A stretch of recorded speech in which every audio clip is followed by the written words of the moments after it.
पाचचा पंचनामामध्ये आजचा विषय आहे उपराष्ट्रपती पदाचा। देशाच्या उपराष्ट्रपती पदासाठीची निवडणूक घोषित झाली आहे। एनडीएने आपला उमेदवार दिलाय आणि इंडिया आघाडीने सुद्धा आपला उमेदवार दिलाय। या दोघांनीही आपापले उमेदवार रिंगणात उतरवल्यामुळे ही निवडणूक चुरशीची होणार हे स्पष्ट झाले। एनडीएने आपला उमेदवार देताना अनेक गोष्टींचा विचार केलेला आहे, ज्यामध्ये होऊ घातलेल्या आगामी निवडणुका आणि याशिवाय इतर अनेक गणित। पण या निवडणुकांमध्ये एक गोष्ट मात्र खास आहे। उपराष्ट्रपती पदासाठी एनडीएने आणि इंडिया आघाडीने जे उमेदवार दिलेत ते दोनही उमेदवार हे दक्षिण भारतातले। त्यामुळे कोणताही उमेदवार जरी जिंकला तरी उपराष्ट्रपती हे दक्षिण भारतातूनच येणारे असतील हे आता जवळपास निश्चित झालेले आहे। पण उपराष्ट्रपती पदाची निवडणूक ही सुद्धा खास असते आणि त्याचं कारण आहे या निवडणुकीची प्रक्रिया। ज्या पद्धतीने खासदार निवडले जातात राज्यसभेचे किंवा राष्ट्रपतींची निवड होते, अगदी त्याच पद्धतीने उपराष्ट्रपतींची निवडणूक होत नाही। त्याला काहीसे वेगळे कांगोरे आहेत। या निवडणुकीला कोण मतदान करू शकतं, या निवडणुकीमध्ये कुणाचं पारडं जड हे कसं ठरतं, याची गणितही काहीशी वेगळी आहेत। हे सगळं आज पाचच्या पंचनामामध्ये जाणून घेणार आहोत। पण त्या अगोदर बघूयात की एकूण परिस्थिती उपराष्ट्रपती पदाच्या निवडणुकीची आत्ताच्या घडीला नेमकी काय आहे।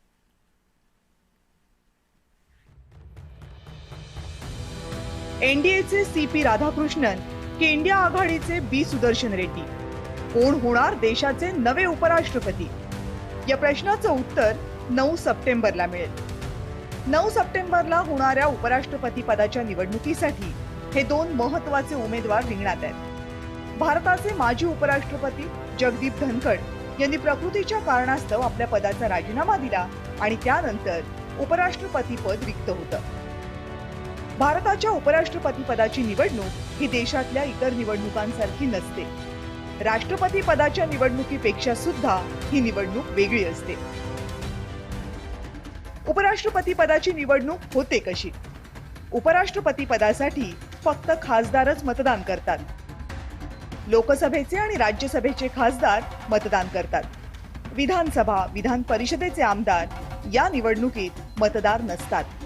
लोकसभेचे 543 खासदार या निवडणुकीसाठी मतदान करतात। राज्यसभेचे 288 खासदार सुद्धा या निवडणुकीमध्ये मतदान करतात। याशिवाय राष्ट्रपतींनी नियुक्त केलेले राज्यसभेचे 12 खासदार हेही मतदान करतात। एकूण 788 खासदार या निवडणुकीसाठीचे मतदार असतात। राज्यघटनेच्या कलम 66 नुसार उपराष्ट्रपती पदाची निवडणूक पार पडते।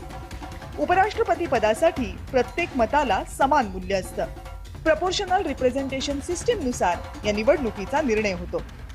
या निवडणुकीत प्रत्येक मतदाराचं मत हे गोपनीय पद्धतीने नोंदवलं जातं।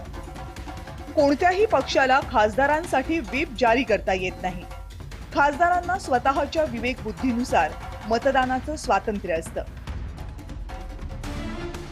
एनडीएचे सीपी राधाकृष्णन यांचा राजकीय अनुभव प्रदीर्घ आहे, तर इंडिया आघाडीचे बी सुदर्शन रेड्डी हे निवृत्त न्यायाधीश आहेत। त्यांचा न्यायिक क्षेत्रातील अनुभव प्रदीर्घ आहे। दोनही उमेदवार हे दक्षिण भारतातील आहेत। पण ही निवडणूक बी सुदर्शन रेड्डी यांच्यासाठी सोपी नक्की नसेल आणि त्याला कारण आहे संसदेतील दोन्ही बाजूंचं बलाबल। संसदेमधील म्हणजे लोकसभा आणि राज्यसभेतील एकूण मतदारांची संख्या ही 788 आहे। कोणत्याही उमेदवाराला विजयासाठी किमान 394 मतं मिळवावी लागतात। एनडीएचे लोकसभेमध्ये आहेत 293 खासदार, तर एनडीएचे राज्यसभेमध्ये आहेत 130 खासदार। त्यामुळे एनडीएचे एकूण संख्याबळ होतं 423। इंडिया आघाडीचं दोन्ही सभागृहांमधलं मिळून संख्याबळ आहे 312। याशिवाय 47 खासदार असे आहेत की जे कोणत्याही आघाडीमध्ये नाही। उपराष्ट्रपती हे राज्यसभेचे पदसिद्ध सभापती असतात। त्यामुळे हे पद सत्ताधारी पक्षासाठी अत्यंत महत्त्वाचं असतं। गुप्त मतदान असल्यामुळे दोन्ही बाजूंकडून जोरदार प्रचारही होईल। पण पक्षीय बलाबल पाहता ही निवडणूक इंडिया आघाडीसाठी सोपी नक्की नसेल। ब्युरो रिपोर्ट, जय महाराष्ट्र। त्यामुळे निवडणुकीचं सध्याचं चित्र नेमकं काय आहे हे तुमच्या लक्षात आलंच असेल। ही निवडणूक संपूर्णपणे केंद्रीय स्तरावर होते, कारण कोणत्याही राज्यामधल्या आमदारांना या निवडणुकीमध्ये मतदान करण्याचा अधिकार नसतो। या निवडणुकीमध्ये मतदान फक्त तेच करू शकतात जे एकतर राज्यसभेचे खासदार असतात किंवा लोकसभेचे खासदार असतात। यातली विशेष बाब म्हणजे राज्यसभेमध्ये जे 12 खासदार असतात जे राष्ट्रपतींनी नियुक्त केलेले असतात, ज्यासाठीचे काही विशेष नियम आहेत, विविध क्षेत्रांमधल्या व्यक्तींचा यामध्ये समावेश केला जातो। ज्या क्षेत्रांमधल्या लोकांना यामध्ये सहजासहजी प्रतिनिधित्व, राजकीय प्रतिनिधित्व मिळत नाही, त्यांना इथे समाविष्ट केलं जातं। तर ते जे 12 खासदार असतात जे थेटपणे निवडून आलेले नसतात पण त्यांची नियुक्ती केलेली असते, त्यांना सुद्धा उपराष्ट्रपती पदाच्या निवडणुकीमध्ये मतदान करण्याची मुभा असते। ते सुद्धा या निवडणुकीचे मतदार असतात। या सगळ्या मतदारांना इलेक्टोरल कॉलेज असं म्हटलं जातं आणि हे सगळे 788 खासदार जे असतात ते या निवडणुकीला मतदान करण्यासाठी पात्र असतात। आता आपण बघितलं तर एनडीएचं सध्याचं जे संख्याबळ आहे ते मोठं आहे आणि इंडिया आघाडीला जर आपला उमेदवार निवडून आणायचा असेल तर त्यांना प्रचंड कष्ट करावे लागतील। पण अर्थात हे गुप्त मतदान असतं, त्यामुळेच याचा प्रचार जोरदार होणार आहे। पण आता या निवडणुकीची प्रक्रिया मी मगापासून म्हणते की जरा वेगळी असते। ती वेगळी कशी आहे हे जाणून घ्यायचं असेल तर आपल्या सोबत आहेत डॉक्टर अनंत कळसे, महाराष्ट्र विधिमंडळाचे माजी सचिव आहेत। कळसे सर नमस्कार, स्वागत आहे आपलं जय महाराष्ट्रमध्ये। नमस्कार। महाराष्ट्रामधून होणारी राज्यसभेची निवडणूक असू देत, राष्ट्रपतींची निवडणूक असू देत किंवा आता उपराष्ट्रपती पदाची निवडणूक असू देत, तुमचं मार्गदर्शन घेतल्याशिवाय बहुतेक मराठी जनांना कळत नाही की या निवडणुका नेमक्या होतात कशा। त्यामुळे आज आता उपराष्ट्रपती पदाची निवडणूक जेव्हा समोर आहे त्यावेळेस मला पहिलं तर हे सांगा की राष्ट्रपती पद आणि उपराष्ट्रपती पद या दोघांच्या निवडणुकांमध्ये नेमका काय फरक आहे? नाही, नॉर्मली राष्ट्रपती आणि उपराष्ट्रपती यांची तरतूद ही संविधानामध्ये केलेली आहे। बरोबर। ती आर्टिकल 67 मध्ये केलेली आहे आणि यामध्ये एक असं आहे की या दोन्ही इलेक्शनसाठी presidential and vice presidential elections act 1952 आहे। या ऍक्ट प्रमाणे प्रेसिडेंट आणि व्हाईस प्रेसिडेंट या दोघांच्याही निवडणुका घेतल्या जातात। यामध्ये थोडं सविस्तर सांगायचं म्हणजे टर्म आपल्याला माहितच आहे, 5 वर्षाची टर्म असते प्रेसिडेंट आणि व्हाईस प्रेसिडेंटची। आणि यामध्ये इलेक्टोरल कॉलेज, आता आपण सांगितल्याप्रमाणे इलेक्टोरल कॉलेज हे स्थापन केलं जातं आणि आर्टिकल 66(1) ऑफ द कॉन्स्टिट्यूशन याप्रमाणे व्हाईस प्रेसिडेंट हे इलेक्टोरल कॉलेजच्या मार्फत निवडून दिले जातात। आणि या इलेक्टोरल कॉलेजमध्ये दोन्ही सभागृहाचे म्हणजे लोकसभेचे आणि राज्यसभेचे मेंबर्स यांचा समावेश असतो आणि यामध्ये 12 नॉमिनेटेड जे मेंबर आहे राज्यसभेवर त्यांचा सुद्धा याच्यामध्ये समावेश केला जातो।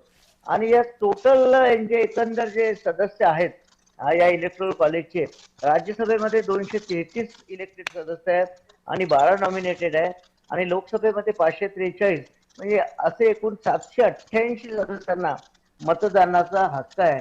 आणि नियम 40 च्या प्रेसिडेन्शियल आणि व्हाईस प्रेसिडेन्शियल इलेक्शन रूल 74 प्रमाणे याची लिस्ट जी आहे इलेक्टोरल कॉलेजची ती मेंटेन केली जाते। सेक्रेटरी जनरल इलेक्शन कमिशनच्या मार्फत ती मेंटेन केली जाते आणि यामध्ये या सदस्यांचा समावेश असतो। आणि याच्यामध्ये एक महत्वाचं म्हणजे आता आपल्याकडे माझ्याकडे जो रेकॉर्ड आहे त्याप्रमाणे 1952, 1957, 1962, 1967, 69, 74, 79, 84, 87, 92, त्यानंतर 97, 2002, 7, 12, 17 आणि 22 असे इलेक्शन्स आपल्याकडे झालेले आहेत। आणि यात महत्वाचं म्हणजे या निवडणुकीमध्ये ही निवडणूक proportional representation bye means of single transferable vote या पद्धतीने घेतली जाते आणि हे एक आगळीवेगळी पद्धत आहे। राज्यसभा आणि विधान परिषदेच्या इलेक्शन मला वाटतं तो माईक जरा सोडा तुम्ही, कारण तो आवाज खरखरतोय फार मध्ये मध्ये। हा सोडून द्या तो। ओके, येस येस येस, सोडून देऊ का ते? हा हा सोडून द्या, नका पकडू। हा आवाज येईल का? येईल। या इलेक्शन हे इलेक्शन जे आहे ओके, हा okay okay, proportional representation bye means of single transferable vote या पद्धतीने घेतलं जातं। तर याच्यामध्ये कोटा काढावा लागतो, कारण विधान परिषदेचे इलेक्शन असो, राष्ट्रपतीचं इलेक्शन असो, हे याच पद्धतीने घेतलं तरी आगळीवेगळी पद्धत आहे। आणि या पद्धतीमध्ये एक वैशिष्ट्य असं आहे की मायनॉरिटी रिप्रेझेंटेशन सुद्धा यामध्ये दिलं जातं।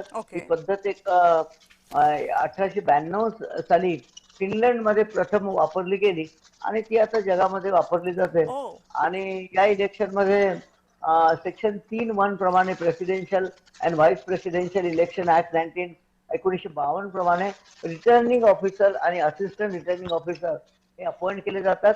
राज्यसभेचे सेक्रेटरी जनरल आणि लोकसभेचे सेक्रेटरी जनरल हे आळीपाळीने रिटर्निंग ऑफिसर असतात आणि ते त्यांचे दोन अधिकारी असिस्टंट रिटर्निंग ऑफिसर म्हणून अपॉइंट करतात. यामध्ये या इलेक्शनचा एक शेड्यूल काढलं जातं, नोटिफिकेशन काढलं जातं इलेक्शन कमिशनच्या मार्फत.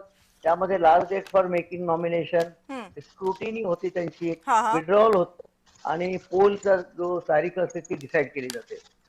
यामध्ये काही परत काही मी पुढे नाही सांगतो सर, मगाशी जी आपल्याला. सिस्टीम तुम्ही म्हटलं की हा याच्यामध्ये, कारण प्रत्येक मताला व्हॅल्यू सारखी असते, एका मताचे जे मोजमाप असतं ते सेमच असतं, पण ते एक असं करता येत नाही.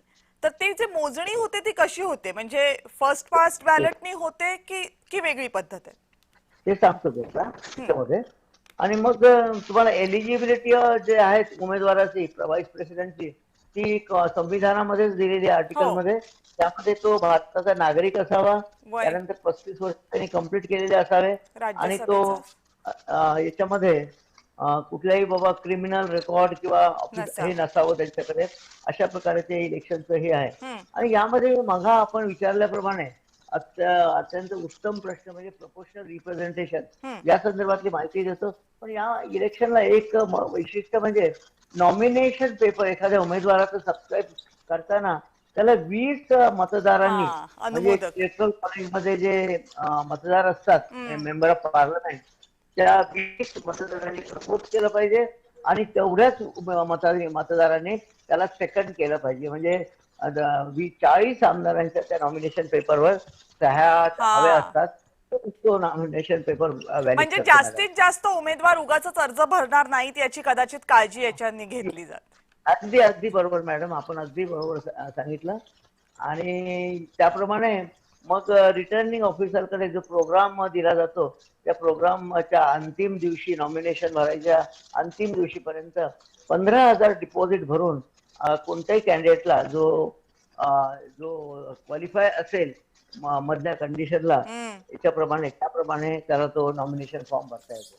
यामध्ये एक त्याचं सिस्टीम ऑफ इलेक्शन हे फार महत्वाचं आहे. हे proportional representation bye means of single transferable vote हा, ही पद्धत त्याच्यामध्ये वापरली जाते. आणि ही पद्धत अगदी आगळीवेगळी पद्धत आहे. आणि या पद्धतीमध्ये प्रपोर्शनेटली जे मतदार जे पक्ष असतात त्या प्रपोर्शनेटली त्याला त्याचं सिलेक्शन होतं किंवा सिक्रेट बॅलेटनी हे मतदान घेतलं जातं. हम्म. ही एक वेगळी पद्धत आहे. कधीतरी या पद्धतीवर सुद्धा आपण बसूया, मी आपल्याला एक समजावून सांगेल पद्धत या पद्धतीमध्ये. आणि याच्यात वैशिष्ट्य असं आहे की राज्यसभा किंवा विधान पण अगदी परिषदेच्या इलेक्शनला थोडक्यात एक सर सांगा, म्हणजे पसंती क्रमांकानुसारच होतं हे मतदान, म्हणजे पहिल्या क्रमांकाचा उमेदवार, दुसऱ्या Yes. क्रमांकाचा, जसं अगदी राज्यसभेचे बरोबर उमेदवार अगदी बरोबर निवडताना? अगदी बरोबर त्यावर येतोच मी. हम्म, या इलेक्शनमध्ये वैशिष्ट्य म्हणजे राज्यसभा आणि विधान परिषदेच्या इलेक्शनला एका मताची किंमत 100 असते. पण ओके. यामध्ये असं आहे की या व्हाईस प्रेसिडेन्शियल इलेक्शन रूलमध्ये value of vote of each member of parliament is 1. Oh, value त्याची एक असते, प्रत्येक मतदाराची व्हॅल्यू एक हा, असते.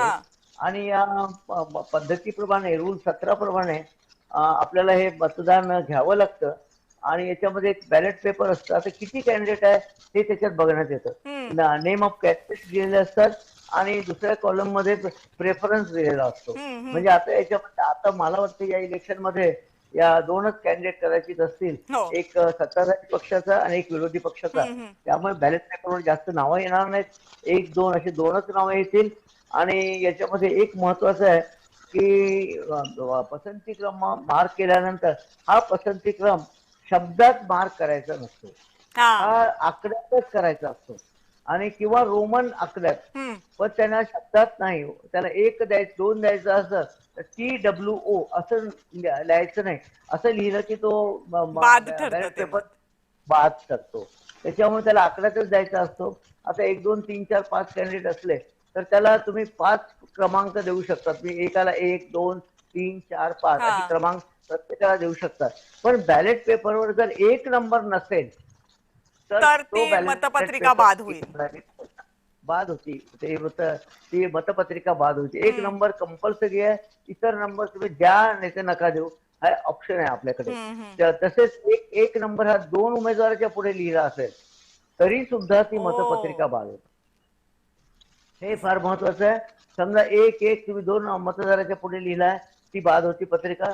त्यानंतर समजा तुम्ही कोरा बॅलेट पेपर टाकला. आता आमच्या राज्यसभा किंवा विधान परिषदेच्या इलेक्शनला बरेच असे मला आढळून आलं की कोरे देऊन जातात. ओके. मुद्दाम असेल किंवा डेलिबरेटली असेल किंवा त्यांचं काय इंटेन्शन असेल मला माहित नाही. पण कोरे बॅलेट पेपर दिला असेल तरी तो बॅलेट पेपर बाद होतो. हम्म. किंवा त्यामध्ये दुसरी शक्यता आहे की एक एक आकडा न देता त्यांनी डायरेक्ट 2 पासून सुरुवात केला, 2, 3, 4, 5 तरी तो बॅलेट पेपर बाद होतो. असे वेगवेगळे बॅलेट पेपर त्याच्यामध्ये दिलेले असतात.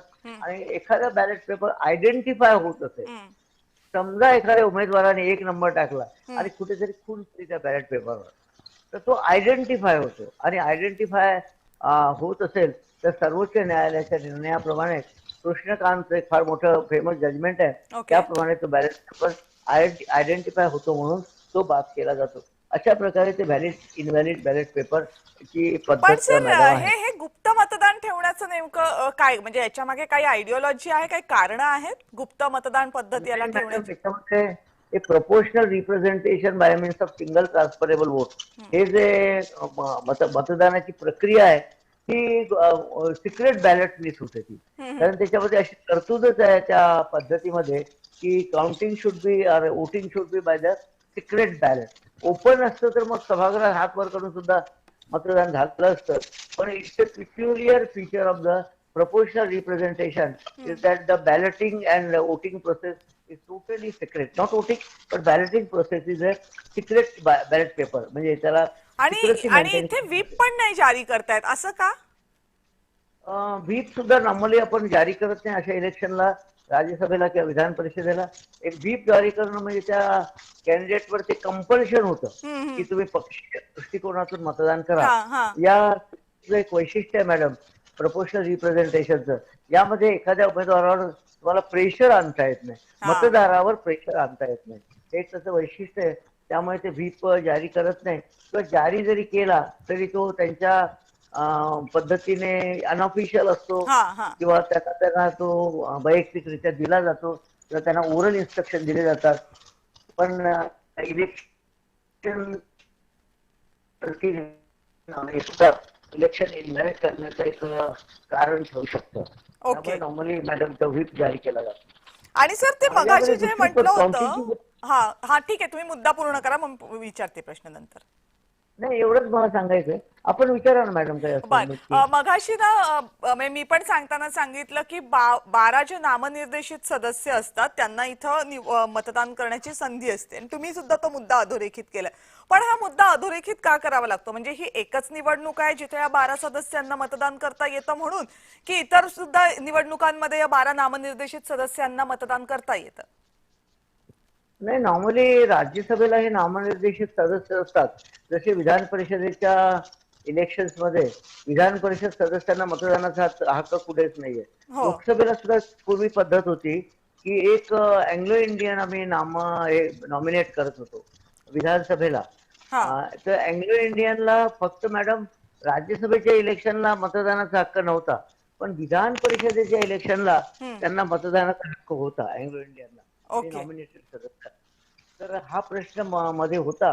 पण आता मला वाटते ती पद्धत आहे नॉमिनेटेड अँग्लो इंडियन सदस्यांची ती कॉन्स्टिट्यूशनल अमेंडमेंट करून संपुष्टात आणलेली आहे.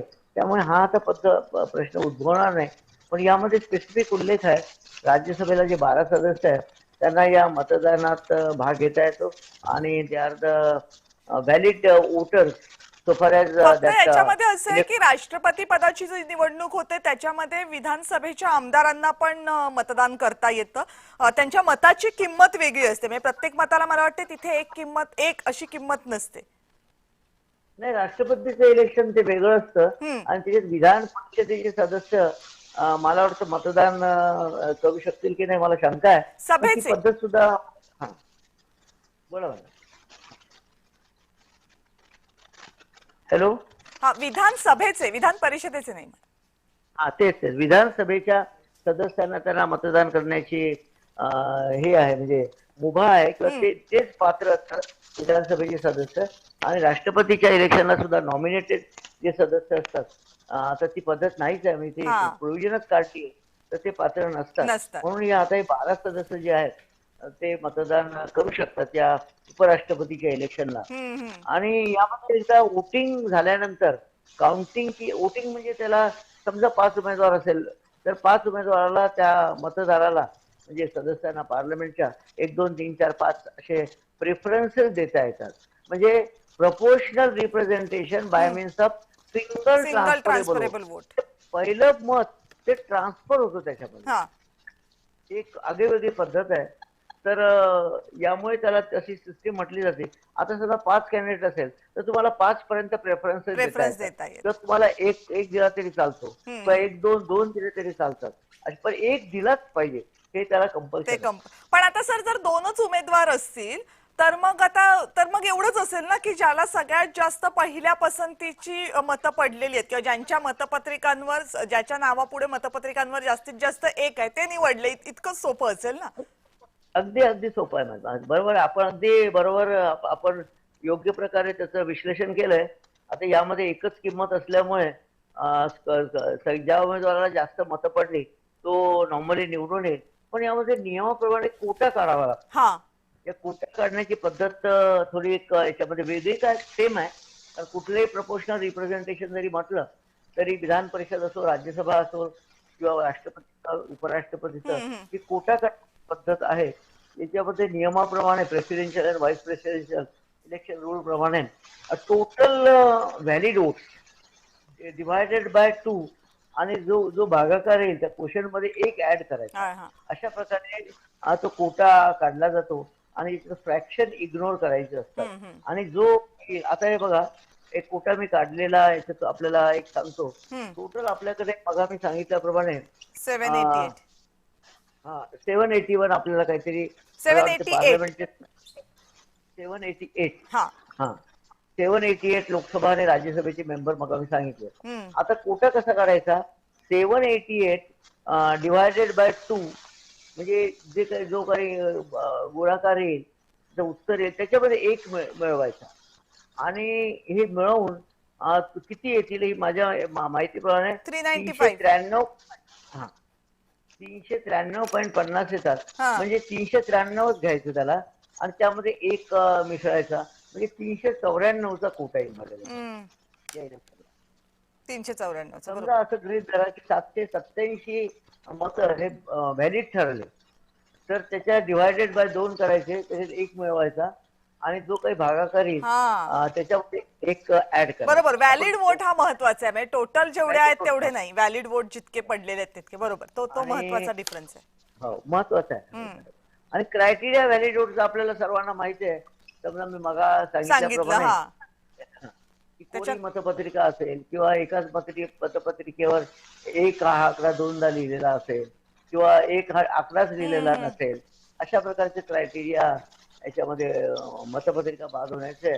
आणि ती स्क्रुटिनी झाल्यानंतर मग त्याचे काउंटिंग होतं आणि या काउंटिंग मध्ये जो कोणी जास्त मत मिळेल तो निवडून येतो. असं एक एकंदरीत या व्हाईस प्रेसिडेन्शियल इलेक्शनच्या बाबतीत दिसतंय मला. पण ही सर उपराष्ट्रपती पदाची जी निवडणूक होते, जे तुम्ही तर आतापर्यंत खूप बघितले असतील, तर ती बहुतांश वेळा बिनविरोध होते की निवडणूक कायम होत आली आहे याच्यात? माझ्याकडे एक व्हाईस प्रेसिडेन्शियल इलेक्शन 52 ते 22 पर्यंतचा एक आकडेवारी आहे माझ्याकडे. आपल्याला वेळ असेल तर मी सांगू इच्छितो. हा सांगा ना सर. 1952चं इलेक्शन जे झालं, 18/4/52ला ते इलेक्शन झालं, त्याच्यामध्ये M.N. कौल हे सेक्रेटरी ऑफ पार्लमेंट होते. आमच्याकडे कौल आणि शकधर हे पार्लमेंटच्या बाबतीत आणि विधानसभेच्या बाबतीत याला आम्ही भगवद्गीता म्हणतो. ओ. यामध्ये सगळी प्रोसिजर दिलेली आहे. पार्लमेंटरी प्रोसिजर बाय कौल अँड शकधर, आपण सुद्धा नाव ऐकलं असेल. त्याच्यामध्ये ते सेक्रेटरी जनरल पहिल्या 52च्या इलेक्शनला रिटर्निंग ऑफिसर होते. आणि यामध्ये 2 उमेदवार होते, डॉक्टर राधाकृष्णन आणि जनाब शेख खादीर हुसेन असे 2 उमेदवार होते. याच्यामध्ये राधाकृष्णन यांना व्हॅलिड वोट मिळाले, जास्तीत जास्त व्हॅलिड वोट मिळाले आणि ते यामध्ये या इलेक्शनला बघा 52 नंतर आता 25 मध्ये दुसरे राधाकृष्णन या निवडणुकीसाठी उमेदवार आहेत. Yes madam, yes madam. आणि 57च्या इलेक्शन मध्ये डॉक्टर राधाकृष्णन परत आले हा. व्हॅलिडली नॉमिनेटेड कॅन्डिडेट म्हणून, आणि ते निवडून आले 27च्या इलेक्शन मध्ये. त्यांचे वोट्स वगैरे आहेत माझ्याकडे, पण याला वेळ जाईल. हम्म. आता हे तिसरं जे इलेक्शन होतं 62चं, हम्म. यामध्ये माझ्याकडे जे आकडेवारी आहे त्यामध्ये 700 सदस्यांनी मतदान केलं होतं इलेक्टोरल कॉलेजमध्ये. आणि यामध्ये झाकीर हुसेन यांना 568 मतं मिळाले. हम्म. आणि ते NC कुठेतरी समन TR म्हणून एक हम्म. होते, त्यांना 14 मतं मिळाले. पण झाकीर हुसेन त्यावेळेस निवडून निवडून आले आले. याच्या इलेक्शनला. त्यानंतर मॅडम 67च्या इलेक्शनला VV गिरी कॅन्डिडेट होते, त्यांना 483 मतं मिळाले. 679 मतदान झालं होतं. हम्म. आणि त्यामध्ये 483 त्यांना मिळाले. आणि कोणीतरी प्रोफेसर हबीब होते, 193 त्याला मिळाले. त्यामुळे 600, म्हणजे प्रत्येक इलेक्शनला ते मला वाटतं दोनच. महाराष्ट्रात देशाच्या हा. राष्ट्रपती आणि उपराष्ट्रपती पदाच्या निवडणुकीमध्ये जे नाव कायम ठसठशीत लक्षात राहतं ते तुम्ही आत्ता घेतलं, VV गिरी. त्यावेळेस आपल्याला माहिती असेल, इंदिरा गांधीने आतला आवाज, इनर व्हॉइस असा एक नारा दिला होता. हम्म. आणि ते इनर व्हॉइस मध्ये सिंडिकेट इंडिकेट त्यावेळेसच झालं होतं. आणि गिरीला इंदिरा गांधींनी पाठिंबा दिला होता आणि VV गिरी निवडून आले होते. हा इतिहास आपल्याला सगळ्यांना माहिती आहे. मोठा मोठा आणि काँग्रेसचा नाही पण देशाच्या राजकीय इतिहासातला एक तो मोठा इतिहास, मोठं येस पर्व येस, अगदी म्हणून अगदी गणलं जातं. अगदी बरोबर मॅडम, आपण जे सांगितलं, देशाच्या इतिहासात फार मोठी त्यावेळेस उलथापालथ झाली होती. आणि 69चं इलेक्शन झालं त्यानंतर व्हाईस प्रेसिडेंट 69 यामध्ये GS पाठक यांना एकंदर 400 मतं मिळाले होते. आणि ते 69ला उपराष्ट्रपती झाले त्या इलेक्शनला. आणि हे इलेक्शन माझ्या माहितीप्रमाणे हो, याला कॉन्टेस्ट झाले ते इलेक्शन. आणि त्यानंतर मॅडम 6वं व्हाईस प्रेसिडेन्शियल इलेक्शन 1974ला झाला. हा. आणि या इलेक्शन मध्ये तुम्हाला BD जप्ती आपल्याला आठवत असेल, 767 सदस्यांपैकी 472 सदस्यांनी मतदान केलं. आणि BD जप्ती यांना 521 मतं पडले. आणि कोणीतरी होरो म्हणून होते, त्यांना 141 मतं पडले. आणि जप्ती हे निवडून आले. पण म्हणजे त्या इनाम सर, फार ही निवडणूक बिनविरोध झाली असं कधी झालं नाही, म्हणजे मतं कितीही कमी पडली तरी विरोधकांकडनं. हा, एकदा आता मी त्याच याच्यावर येतो. 1979चं 7वं उपराष्ट्रपतीचं इलेक्शन झालं. हा. त्यामुळे मोहम्मद हिदायतुल्ला हे अग्रगण्य ज्युरिस्ट होते देशातले, ओ. न्यायाधीश होते सुप्रीम कोर्टाचे. हम्म. हे अनपोज निवडून आले. आणि त्यांनी 31/8/79ला हे ऑफिस ताब्यात घेतलं अच्छा. उपराष्ट्रपतीचे, अनपोज. आत्ताच आपण जो हम्म. प्रश्न केला म्हणजे ते एकच त्याप्रमाणे निवडणूक तशी होती ती. हो मॅडम, हो. पण आता तुम्ही जी हिदायतुल्ला आकडेवारी सांगितलीत ना, जरी डिटेल सांगितली नसली तरी एक गोष्ट लक्षात येण्यासारखी होती प्रकर्षानं, की जे उमेदवार निवडून आले होते या निवडणुकांमध्ये त्यांना बहुतांश उमेदवारांना जवळपास 500 पेक्षा जास्त मतं होती. त्यामुळं ते सत्ताधाऱ्यांचे असू देत उमेदवार, विरोधकांकडचे असू देत, पण जेव्हा उपराष्ट्रपती पदाची निवडणूक होते तेव्हा एका नावाला मान्यता खूप मोठ्या प्रमाणावर मिळते, हे तर स्पष्ट आहे. आणि दुसरी जी एक स्ट्रायकिंग गोष्ट होती जी तुम्ही सांगितलेत, पहिल्या 52 आणि 57 मध्ये जे नाव होतं राधाकृष्णन, तसंच नाव आपल्याला 2025 मध्ये पण दिसतंय. आता 9 सप्टेंबरला कळेल आपल्याला की आणखीन तिसरे राधाकृष्णन नावाची व्यक्ती तिसऱ्यांदा उपराष्ट्रपती पदावर विराजमान होते की नाही.